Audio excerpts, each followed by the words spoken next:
करते हुए और सबको नमन करता हूँ। जैसा कि आदेश हुआ है, आज लोकार्पित कृति संवेदनाओं का सागर है औरत, उस पे एक प्रसिद्ध और बड़ी विदुषी हिंदी साहित्य की मर्मज्ञ डॉक्टर कामिनी जी ने अपनी समीक्षा भेजी है। उन्हें आना था इस कार्यक्रम में दतिया से, लेकिन वो आ नहीं पाई, तो उसका भाषण मैं कर रहा हूँ। उस पर अपनी समीक्षात्मक दृष्टि उनकी है। श्री अनिल मिश्र मंजर जी बहुआयामी प्रतिभा के धनी साहित्यकार हैं। अनेक सम्मानों से अलंकृत एक सफल पत्रकार भी हैं। साहित्य और पत्रकारिता एक दूसरे के पूरक है, इन्हें अलग नहीं किया जा सकता। साहित्य के द्वारा ही जीवन का सही निर्माण संभव है। अनिल मिश्र जी के एक हाथ में साहित्य और दूसरे में पत्रकारिता है। लोकहित के लिए साहित्य एवं पत्रकारिता की बहुत जरूरत है। दोनों की कलम सत्य की पक्षधर है। समय और समाज तथा संवेदना तीनों का समन्वय लेखन में आवश्यक है। मिश्र जी पत्रकारिता के पुरोधा तो हैं ही, साथ ही साहित्य अनुरागी और संवेदनशील लेखक भी हैं। उनकी कलम में राग और आग दोनों ही है। सृजन के लिए संवेदनशीलता प्रमुख शर्त है। संवेदना जब शब्दों में ढलती है तो संदेश बन जाती है। सद्भाव का उद्घोष करने वाली काव्यकृत क्या जानूं मैं मंदिर मस्जिद मंजर जी की काफी चर्चित कृति 2018 में प्रकाशित हुई थी।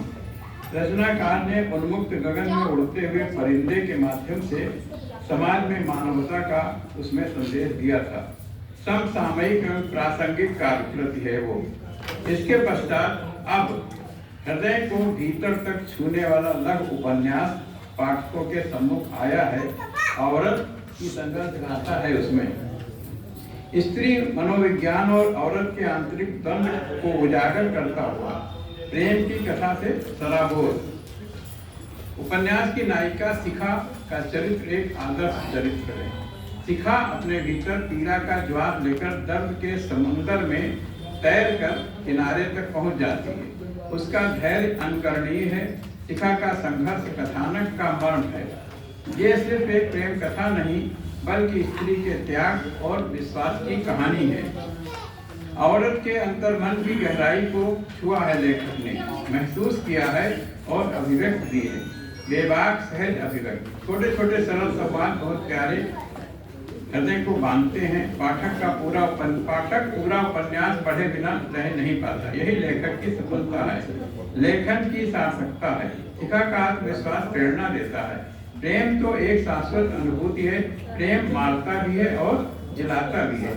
वह फूल भी है और सूल भी है। औरत की मनोदशा का सूक्ष्म और गहराई से चित्रण उपन्यास में बड़े ही सुंदर ढंग से किया गया है।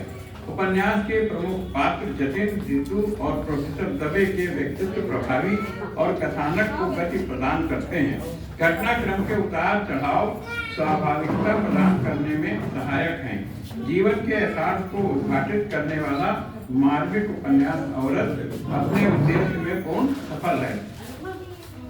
शिखा पराजित होकर अंत में जीत जाती है अपने आत्मविश्वास के कारण। हारने वाला सबसे बड़ा विजेता होता है। गुरु द्वारा दी गई शिक्षा और संस्कारों का निर्वहन उपन्यास का मूल स्वर है, जो वर्तमान की बहुत बड़ी आवश्यकता है। उपन्यास विजातीयता की जंजीरें तोड़कर समरसता और मानवीयता का शंखनाद करता है। और आजकल रिश्तों में टूटन है। पति पत्नी के रिश्तों में विश्वास कम, कड़वाहट अधिक है।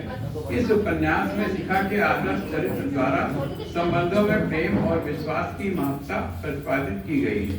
यद्य उपन्यास छोटा है, किंतु कलेवर में भाव गांभीर्य है, प्रभाव है, समस्या है और समाधान भी।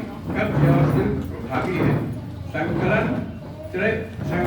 और भाषा शैली तथा उद्देश्य की दृष्टि से ये सफल उपन्यास है। स्त्री विमर्श पर जब चर्चा होगी तो अनिल मिश्र जी के औरत की चर्चा अवश्य की जाएगी। रोचकता के गुण के कारण उपन्यास पढ़ा जाएगा और पाठकों को सोचने के लिए विवश करेगा।